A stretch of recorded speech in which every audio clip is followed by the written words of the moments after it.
Dr. Muneeb Shah of Dray has come out with a skincare line called Remedy. In today's video, I'm going to be reviewing a few of their products. These were sent to me in PR. This whole line is free of fragrance and all of the products are vegan. Number one is Remedy for Body Bumps. This is a lightweight body lotion intended for, well, rough and bumpy skin. 10% urea, which not only is hydrating, but can help soften and exfoliate rough, bumpy skin, rough skin texture. It's a great ingredient for dark elbows and dark knees. 5% lactic acid, an alpha hydroxy acid that gently exfoliates as well as hydrates the skin and overall improves skin texture and to a certain extent skin tone and luminosity. With consistent use, it can improve the moisture content of skin's outermost layer. And it also has an encapsulated retinol at 0.1% strength. So retinol on the body is helpful for skin texture, but it's also helpful for improving some of the visible signs of skin aging, like fine lines, sunspots. So overall, the formulation tackles rough skin texture, bumpiness, but to a certain extent, it's also going to help in brightening up and evening out skin tone. It also has ceramides in it, which are lipids found in skin's outermost layer, and with age, ceramide production starts to decline. Therefore, we're more prone to dry skin and water loss. Applying ceramides in a topical formula may help with barrier recovery and improve our skin's production of ceramides. It is a lightweight hydrating lotion. It's not a thick, rich cream. It's not a greasy, emollient-rich formulation. It's very lightweight. It's very hydrating. So it is the perfect consistency as a summer moisturizer.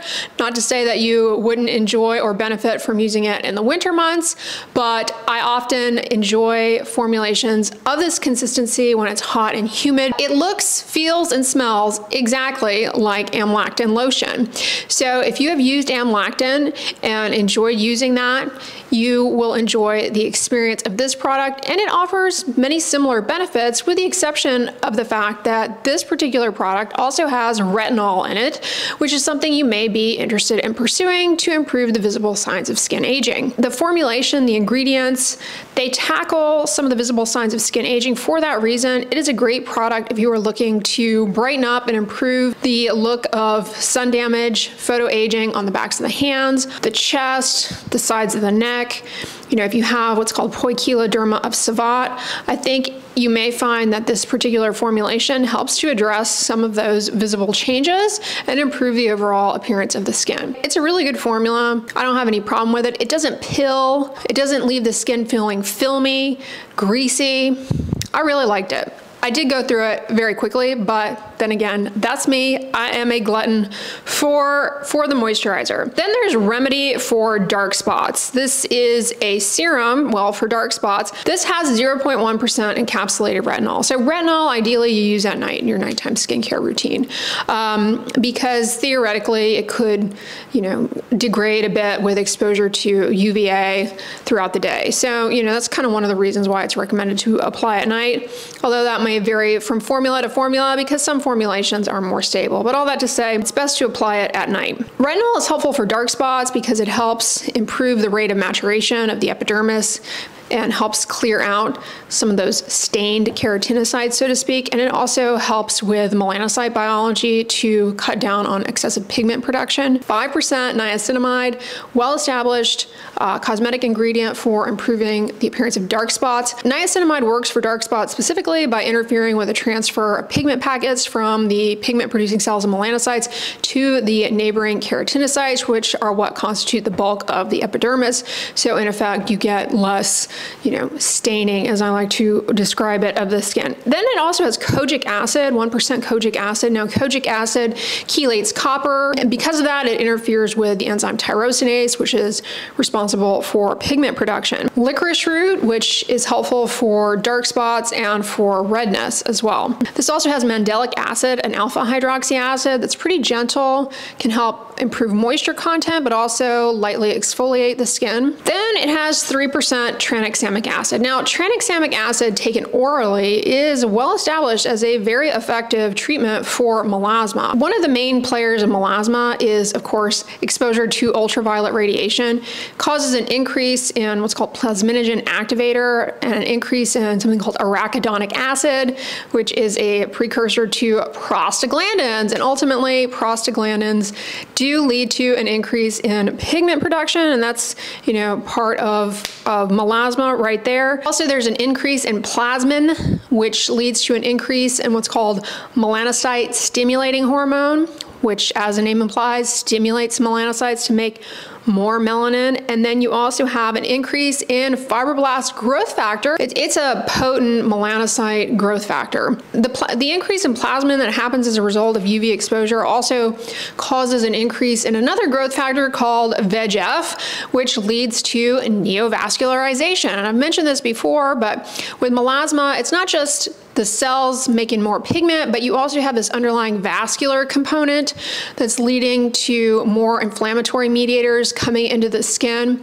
And tranexamic acid is thought to not only address some of the biology of pigment production, but also suppress some of that abnormal blood vessel formation. The main route in which tranexamic acid is administered, though, for melasma is orally, taking it by mouth. There is some interest in applying it topically. Admittedly, the research on that is limited. There are a few scattered small studies here and there with topical tranexamic acid. More research is needed.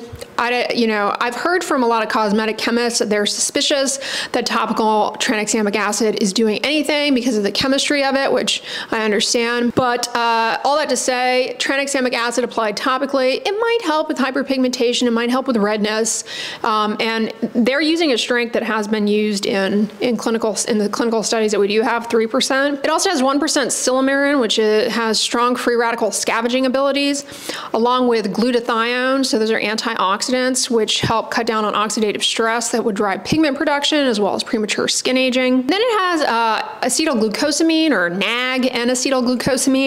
This is an amino sugar that has been shown to be helpful for improving hydration of the skin, decrease flakiness, and there's some thought that it may inhibit pigment production, especially when coupled with niacinamide. More research is needed, but that's in there along with the 5% niacinamide. So the formulation is really logical and makes a lot of sense, nothing unnecessary or superfluous. I've tried this out myself and I really like the formula as far as the consistency, the feel. It spreads on the skin easily, it's hydrating, didn't cause me any irritation, didn't sting. Of course, I love that it's fragrance free. There's no odor with this. And so I think it's a really good formula.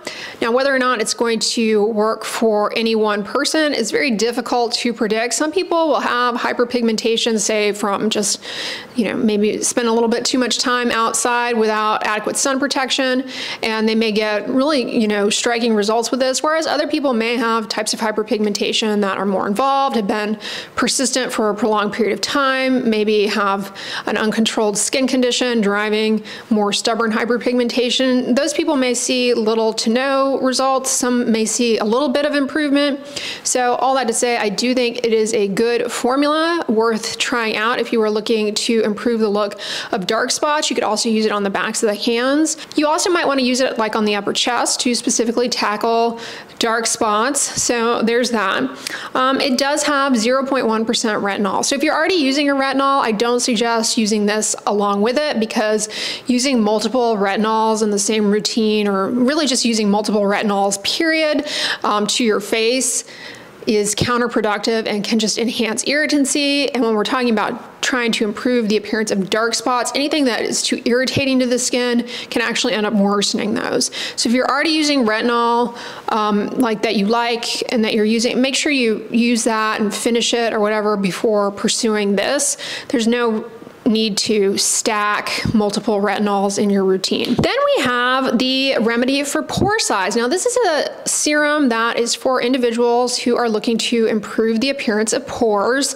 It has a little bit higher percentage strength of the encapsulated retinol, 0.3%, along with 1% encapsulated salicylic acid. So presumably this type of formulation will help to deliver these ingredients while minimizing risks of irritation. You have that. You also have 5% niacinamide, which when it comes to pore size is a useful ingredient. It actually has been shown to diminish the appearance of pores and be helpful for oily prone skin, which tends to coincide with prominent pores. It has green tea extract in it, an antioxidant that has been shown to be helpful for people with prominent pores and oily skin. The encapsulated salicylic acid is going to help to exfoliate the pore lining, cutting down on blackheads, whiteheads. The ingredients we've talked about up until this point in this serum, they're there for your pores, right? They're targeting the pores, pore health, if you will, P-O-R-E.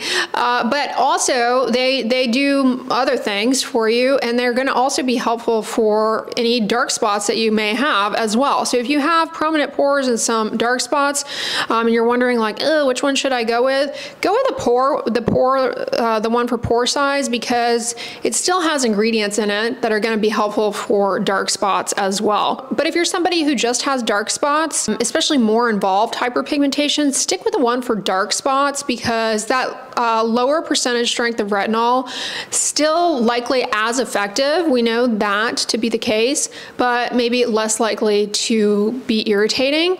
So again, anything that's irritating can worsen hyperpigmentation. So that, may help you in deciding between the two. If you're someone who's kind of like on the fence, well, I don't know, I've got some prominent pores, but I also have a lot of hyperpigmentation. Which one should I go with? Consider those things. Just because it's a little bit higher percentage of retinol, it doesn't mean that it will be more irritating. It's just something to kind of factor in when deciding between the two. This also has ceramide in it, which again, good for the moisture barrier and combating dry skin. And it also has kynotin, which honestly I find is very rare in skincare products.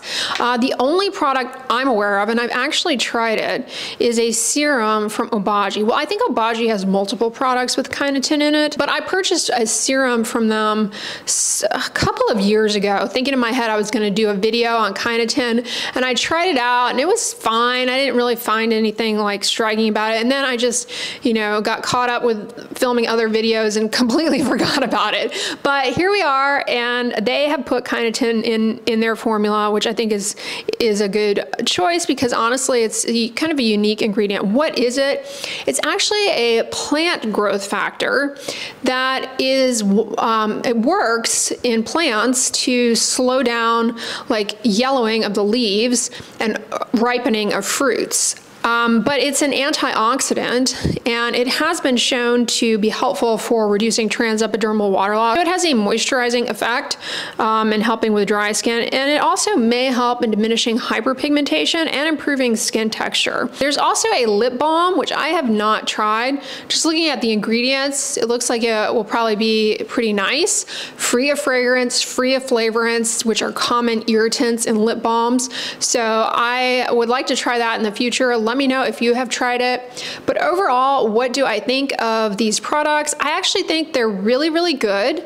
I think the formulations make a lot of sense.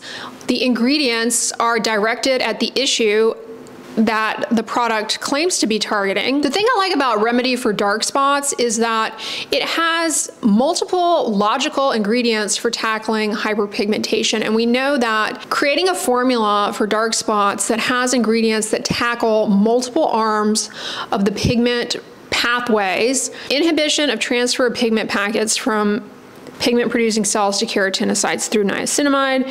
You're getting chelation of copper, inhibiting tyrosinase. You're getting some tyrosinase inhibition from retinol. You're also getting improved clearance of pigmentation through the retinol. You're getting the tranexamic acid aspect that may help cut down on arachidonic acid, triggering pigment production, as well as an increase in vascular endothelial growth factor, bringing in more, inflammatory blood vessel formation. If it works, topical tranexamic acid is a bit more of a question mark.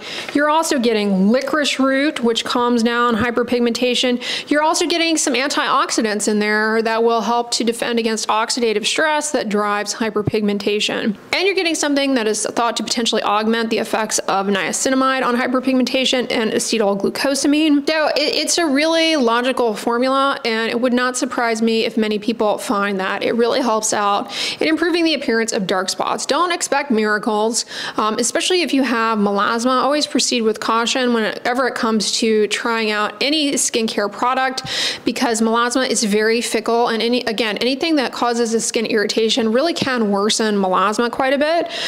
So just be very cautious in that regard. Start slowly. Don't use this alongside harsh abrasive scrubs or many other skincare products that you're testing out for the first time that could be too irritating. And of course, always protect your skin from the sun, sunscreen, sun protective clothing, seeking shade, and avoiding being out for prolonged periods of time in the sun. As far as the serum for pore size, again, you get multiple ingredients that really are pore centric.